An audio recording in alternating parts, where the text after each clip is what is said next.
Dave Carroll-Smith production. Alright, slightly different video this week. I'm going to be making these football shirt frames and going into detail about how I make them.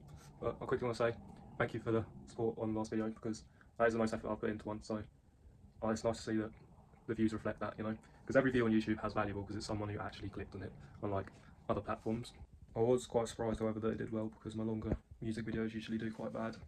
But yeah, this isn't a music side quest. They will be back next week, but this has taken up a large part of my time over the last couple of months, so I might as well document it as well, because that is what this channel's for, documenting my life. However, the one flaw with the last video, in my opinion, was the rankings, as I did them in a rush when I was editing. So here is the updated rankings up there now. And if you would like to purchase one of these shirts, they're now available online for these prices here. That's the T's and C's. And now we're going to get into how I make them. Firstly, lay out the shirt in the rough shape that you want framed and take measurement of that, as this can then be used to create the sizes needed for the rest of the frame. After that, I cut an old piece of MDF to the size of the frame with the spindle moulder and saw blade here. That's just me getting the measurement set.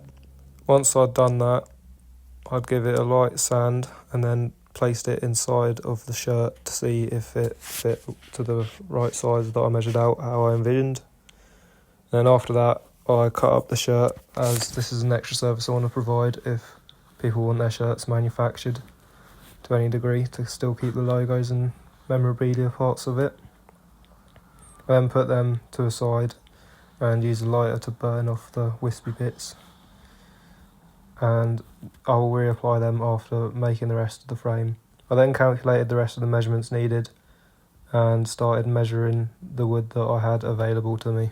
I then marked where they needed to be cut and used the machine to cut them to size, making sure the guides were set exactly how I needed them so that there was no room for error. I then planed all the planks to make sure that they were perfectly square and even throughout the whole batch, as if they weren't, the frames wouldn't be able to be square and would hang on a wall wonky, which is very important that it's done precisely to make sure that the measurements are correct. I then used the blade on an angle to cut down the groove that will slant in on the frame, as this creates a stylish effect and nice aesthetics that I like, as you can see there. I then sanded it and ran it through the planer again to create the slot where the shirt can sit underneath through the back of the frame. Then I put it on an angle to cut that angle where the corners of the frame will join together.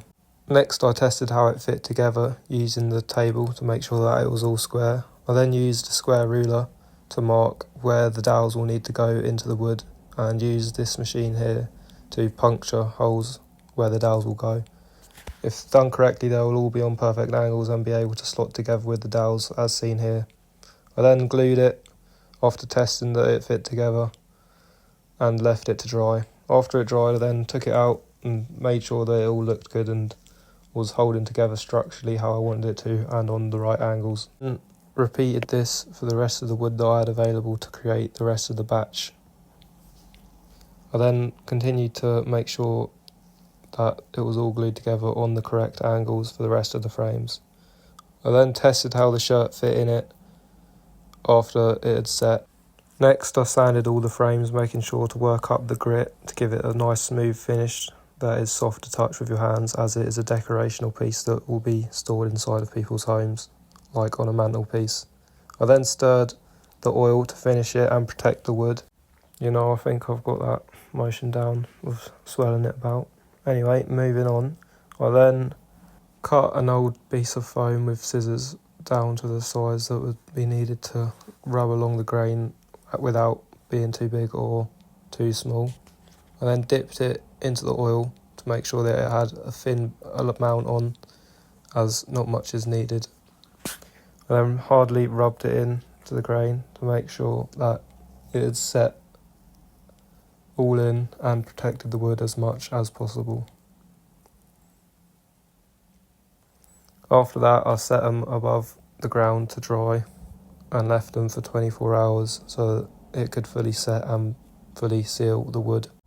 I then created these stands on an 80-degree angle adjacent to the back of the frame and sanded them down to make sure that they were smooth.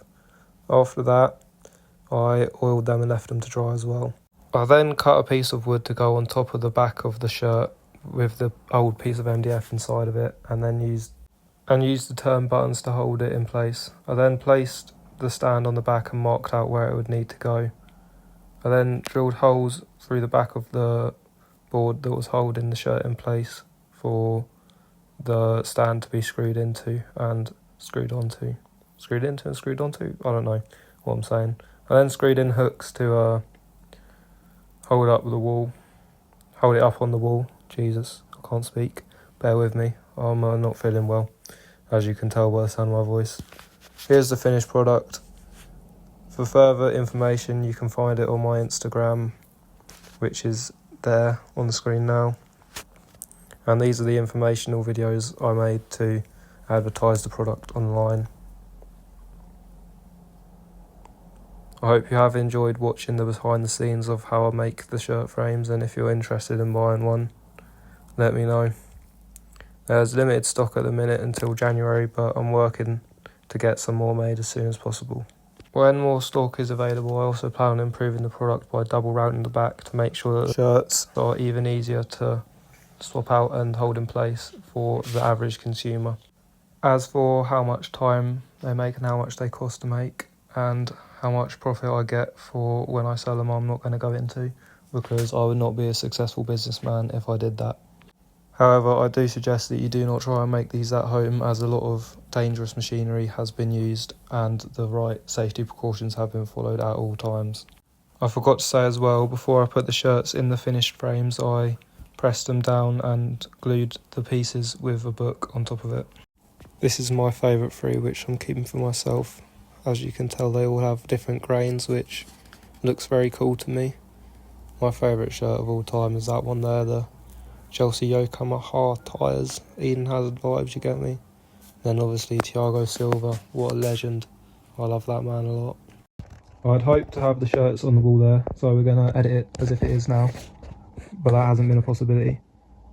The reason this video hasn't been as entertaining or as active is because I've been working on my second channel here. So if you're interested in seeing me building this building or Minecraft content, subscribe to that now. Here it is.